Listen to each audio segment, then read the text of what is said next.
तो चलिए आज डर के मनोविज्ञान को थोड़ा खुरेदते हैं। हम कुछ बहुत ही खौफनाक कहानियों का सहारा लेंगे ये समझने के लिए कि आखिर वो कौन सी चीज़ है जो हमें अंदर तक डरा देती है। तो शुरुआत एक बहुत ही बेसिक सवाल से करते हैं। जो डरावनी कहानियां हम सुनते या देखते हैं, उनमें डर का असली चेहरा क्या होता है? क्या वो डर अंधेरे में छुपे किसी अजीब से राक्षस में है, या फिर वो डर उस इंसान में है जो बिल्कुल हमारे जैसा दिखता है और शायद हमारे बगल वाले घर में ही रहता हो? ओके, तो इसी सवाल को लेकर थोड़ा और गहराई में चलते हैं। सबसे पहले बात करते हैं डर के उस रूप की जो शायद सबसे ज्यादा असर और इसी वजह से सबसे ज्यादा परेशान करने वाला है। मतलब वो राक्षस जो इंसान के भेष में होता है। इसका एक जीता जागता उदाहरण है स्टैनली की सच्ची कहानी।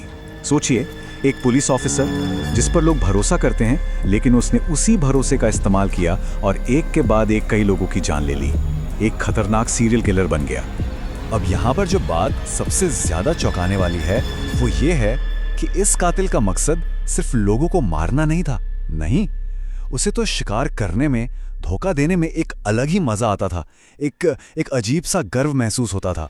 और यही बात उसकी इस मानसिकता को और भी ज्यादा खौफनाक बना देती है। लेकिन जहर सिर्फ शारीरिक नहीं होता।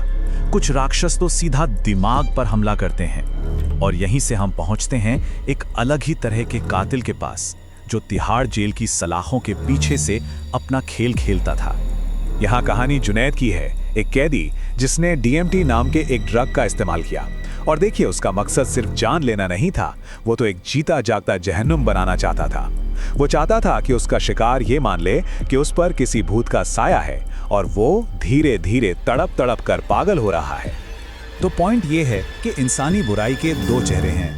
एक है स्टैनली का जहर जो सीधा शरीर को खत्म करता है, और दूसरा है जुनैद का जहर जो दिमाग को मारता है। ये वो हमला है जो किसी की असलियत को ही अंदर से खोखला कर देता है। तो अभी तक हमने इंसानी राक्षसों की बात की, अब थोड़ा आगे बढ़ते हैं। क्या होता है जब ये राक्षस इंसान हो ही ना, जब खतरा किसी दूसरी दुनिया का हो? एनाबेल डॉल की कहानी तो शायद सबने सुनी होगी। ये सुपरनैचुरल हॉरर का एक क्लासिक केस है। यहाँ खतरा धीरे धीरे बढ़ता है। पहले गुड़िया अपनी जगह से हिलती है, फिर अजीब से नोट्स मिलने लगते हैं, और फिर बात पहुंच जाती है सीधे फिजिकल हमलों तक। ऐसी चीजें जिनका कोई लॉजिक ही नहीं होता। और इन अलौकिक कहानियों में अक्सर एक भयानक इरादा छिपा होता है, जैसे ये आवाज, मुझे बाहर आने दो। ये उस टीचर की आत्मा की आवाज है जो 30 साल पहले स्कूल में लगी आग में मर गई थी। सोचिए, एक ऐसी गुहार जो आज भी उस जगह पर गूंजती है।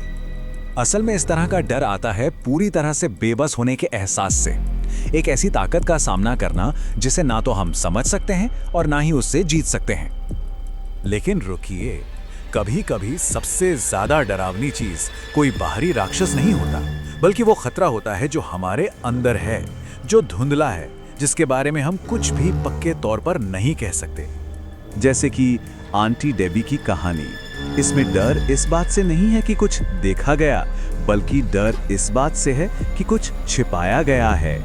एक बचपन की याद, बेसमेंट में एक अनजान औरत और माँ बाप का उस पर बात करने से साफ इनकार, बस एक नाम, डेबी। और बस यहीं से सवालों का सिलसिला शुरू हो जाता है। सबसे पहला सवाल, ये डेबी थी कौन? आखिर उसने ऐसा क्या किया था कि उसका जिक्र करना भी मना है? हर सवाल के साथ रहस्य और बेचैनी और बढ़ती जाती है। और वो उस रात बेसमेंट में क्या कर रही थी?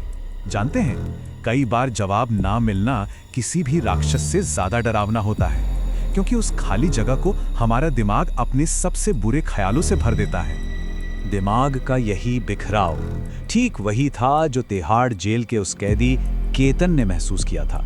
उसके लिए वो कोई ड्रग का असर नहीं था, नहीं, उसके लिए तो एक जला हुआ साया हकीकत था। समय का अजीब तरह से चलना हकीकत था। उसके लिए ये सारा खौफ बिल्कुल असली था और उसके अपने ही दिमाग के अंदर घट रहा था। तो हमने इंसानी राक्षस देखे, अलौकिक ताकतें देखी और मन के अंदर का डर भी देखा। और ये सब हमें एक बहुत ही जरूरी पॉइंट पर लेकर आता है कि किसी भी कहानी को असल में खौफनाक क्या बनाता है। देखिए, जो सबसे असरदार हॉरर होता है ना, वो इन सब चीजों को मिला देता है। वो इन लाइनों को इतना धुंधला कर देता है कि पता ही नहीं चलता कि खतरा असल में है क्या। क्या वो सच में कोई भूत है या फिर कोई इंसान है, या ये सब सिर्फ मेरे दिमाग का वहम है?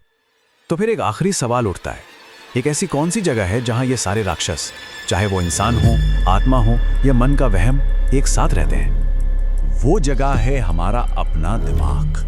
खतरा चाहे कोई असली इंसान हो, कोई भूत हो या फिर कोई केमिकल, असली लड़ाई तो हमेशा दिमाग के अंदर ही होती है। डर का असली अनुभव वहीं होता है। यही वो जगह है जहां हमारे सबसे बड़े डर जन्म लेते हैं और हमें हमेशा के लिए बदल कर रख देते हैं।